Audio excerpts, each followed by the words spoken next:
এই যে আমি এখন চিকেন তন্দুরি বানাবো। আগে লবণ ভিনেগার তেল দিয়ে আগে ম্যারিনেট করে রেখে দিয়েছিলাম, তাই সঙ্গে সঙ্গে দই আর ওই ডিম একটু দিলাম, সঙ্গে পেঁয়াজ কুচিও দিয়েছি, আর এটা আদা রসুন টমেটো সব একসঙ্গে মিক্সড করে দিচ্ছি। এটা যেহেতু আমি অনেক আগে মানে ঘন্টাখানেক আগে লবণ আরও সব কিছু মানে ভিনিগার আরও দিয়ে সব মাখিয়ে রেখে দিয়েছিলাম, তাই এটা সঙ্গে সঙ্গে দিয়েই আমি রান্নাটা শুরু করছি। এখন হলুদ দিচ্ছি না, কোনো হলুদ ব্যবহার করব না।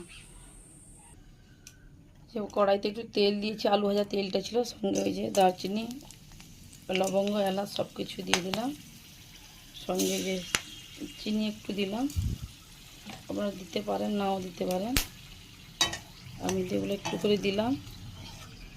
আর ওই ডিমটা দইটা মাখিয়ে দিলাম একসঙ্গে। এটা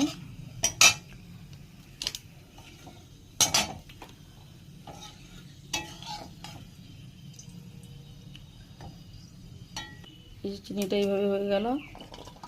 এই যে একটু পেঁয়াজ দিয়ে দিচ্ছি, পেঁয়াজটা ভাজা ভাজা হয়ে গেলে আমি এই যে গ্রাইন্ড করে রেখেছি মশলাগুলো এগুলোই দিব। এই যে পেঁয়াজটা এইভাবে হয়ে গেছে, সঙ্গে এবারে আমি দিয়ে দিচ্ছি এই যে মশলাগুলো দিয়ে দিলাম।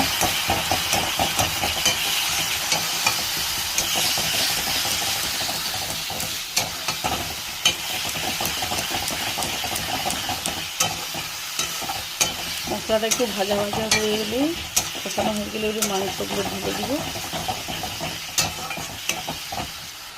মশলা কষানো হয়ে গেছে, এবারে আমি দিয়ে দিচ্ছি এই যেটা আছে দেশি মুরগি আছে,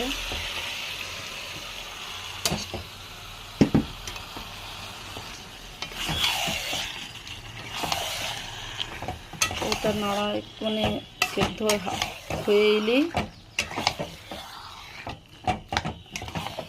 এতে আর কোনো লঙ্কার গুঁড়ো আর ইউজ করছি না। এই যে দিব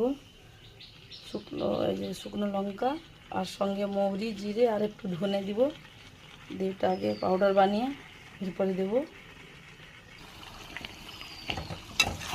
আমরা যেহেতু যে বাঙালি মেদিনীপুরের লোক, তাই আমরা এই যে খাচ্ছি আলু